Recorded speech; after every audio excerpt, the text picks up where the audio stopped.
All right, guys, welcome to 9.7 Day 1. This is the first video of the last chapter of the year. Congratulations. But it's got to be a good one, so be ready to work. Little review first. Do you guys remember way back when we solved systems of equations?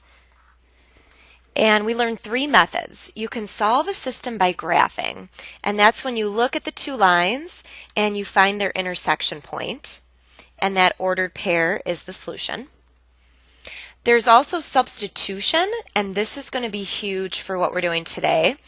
Substitution is when if you have a variable that's alone and positive, you can take what it equals and sub that into the y in the other equation. So like if y equals 2x minus 3, then wherever you see a y down here, you can plug in 2x minus 3 in its place. And then elimination was when we added going down because two of the terms were complete opposites, and then you could solve it that way. All right, but that was when two lines we had.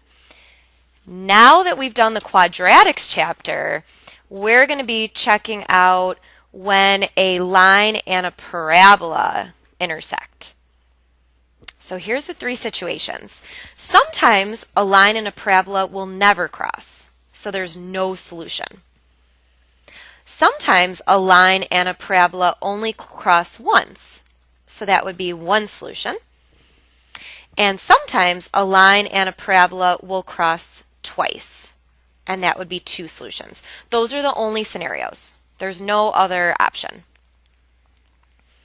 Okay, so on the next page we're going to figure out how do we find out if there's no solution, one solution, or two solutions, and actually how to find them.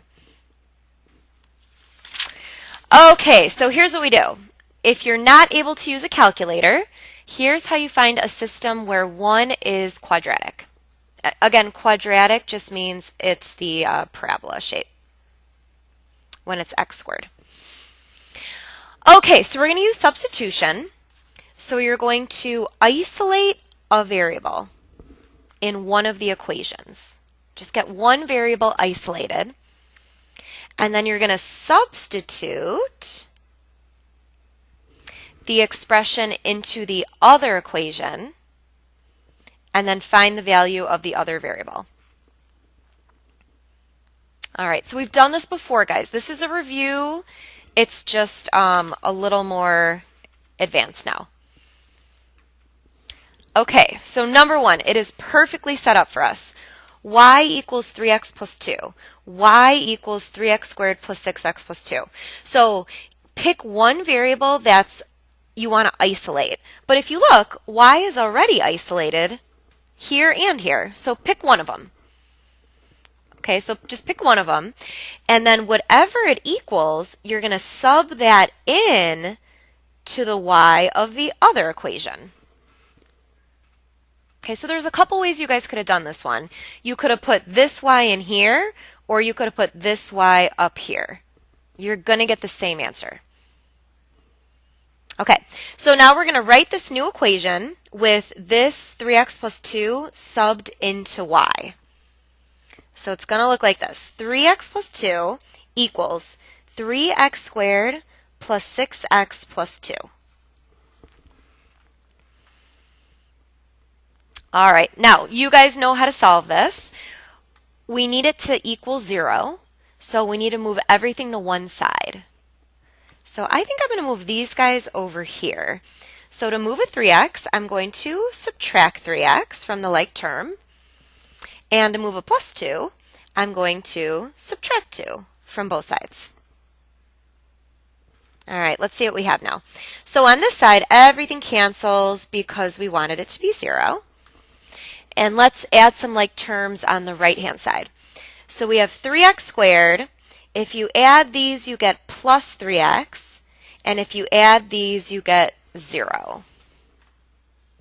All right, who knows how to solve this? Think about the last chapter. They both have a 3 and they both have an x. So this is definitely a factor by GCF problem. So I would factor out a 3x. And if you divide both of those terms by 3x, you're left with x plus 1. Okay, so what are our two solutions?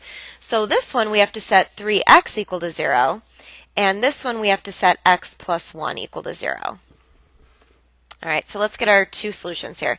Divide by 3, so x equals 0, and then minus 1, so x equals negative 1. All right, awesome. The only problem is we now need their y partners. So we got the two x's, so there's two solutions, but now we need y. So guess what? If we have x and we want to find y, we just have to plug it in. So let's do that up here. All right, so one solution was x equals 0, and the other solution was x equals negative 1. All right, we got to find their y partners.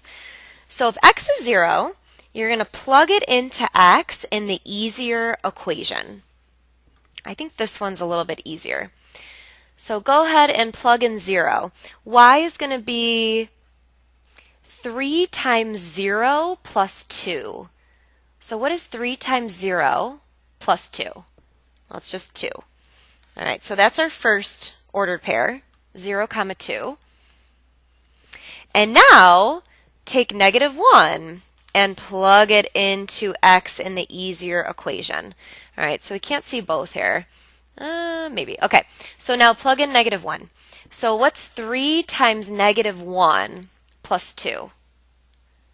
3 times negative 1 is negative 3, plus 2 is negative 1.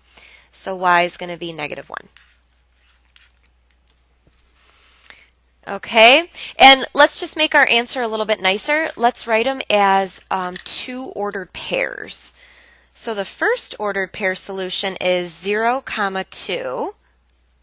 And the second ordered pair solution is negative 1, comma negative 1.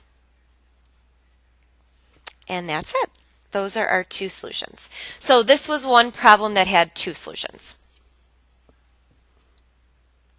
All right. Let's try one more.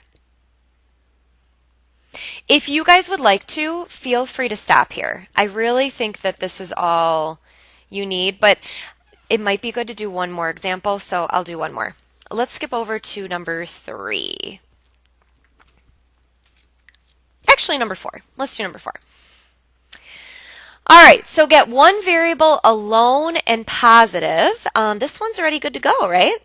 Y is alone and positive, so we can take what it equals and we can put it into y's place in the other equation.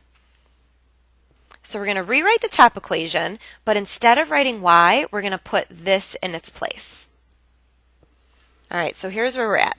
2x squared plus 3x minus 1 goes into y, and then we still have minus x equals 3. So this was just y. Y minus x equals 3. All right, you guys have to solve now for x. So at some point, we're going to have to get it to equal 0. So maybe we should subtract the 3 over so that it equals 0. All right, let's combine some like terms too. So we have 2x squared. Let's combine the x-like terms. So 3x minus 1x is 2x. And then let's add these constants together. Negative 1 minus 3 is negative 4. All right, so we have 1, 2, 3 terms. It's a trinomial, so we could do quadratic formula or we could try to factor. But I'm going to try to make this one easier. It looks like we have a GCF of 2, so I'm going to divide everything by 2. And now we're at x squared plus 1x minus 2 equals 0. All right, so you could do quadratic formula or factor. I'm going to try and see if this one factors. So to get x squared, you guys know we need x and x.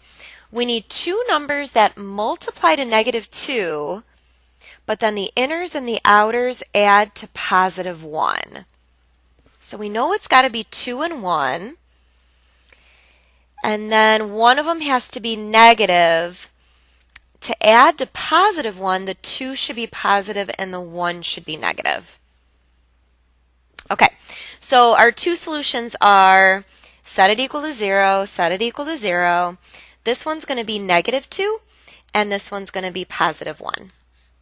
So another problem where we have two solutions. All right, so now you guys have to take these and plug it into x, and we need to find y. Okay, so when x is negative 2, let's just go ahead and plug it in. So I'm going to use my calculator for this one. So if x is negative 2, let's see. So if x is negative 2, it's 2 times negative 2 squared plus 3 times negative 2 minus 1. So you get 1. All right, so y is 1 for this guy. And then if x is positive 1, let's plug that in. So 2 times 1 squared plus 3 times 1 minus 1. And that one would be 4. So y is 4. Okay, maybe it might have been easier to just plug it into this one, but it doesn't matter. All right, final answer, we should write them as ordered pairs. So we have two solutions. The first one is negative 2 comma 1. And the second one is 1 comma 4. Those are our two solutions. All right, nice job, guys. We'll practice this more tomorrow.